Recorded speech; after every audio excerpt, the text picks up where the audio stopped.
Alfred Russell Wallace ஒரு British இயற்கை ஆர்வலர், ஆய்வுப் பயணி, புவியியலாளர் மற்றும் உயிரியலாளர் ஆவார். இவர் ஜனவரி மாதம் 8ஆம் திகதி 1823 அன்று இங்கிலாந்தின் மான்மோவட்ஷையரில் உள்ள லான்பாடோக்கில் பிறந்தார்.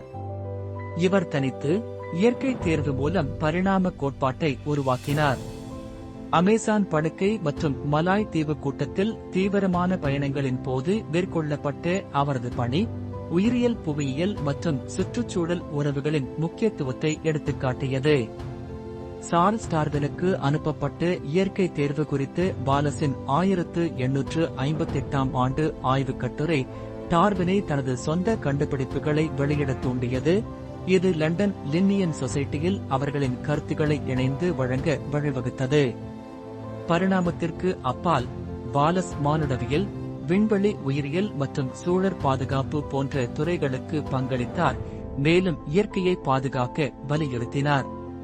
உயிரியல் புவியியலின் தந்தை என்று அறியப்பட்ட வாலஸின் பாரம்பரியம் அறிவியல் மற்றும் சுற்றுச்சூழல் சிந்தனையில் இன்றும் நிலைத்திருக்கிறது.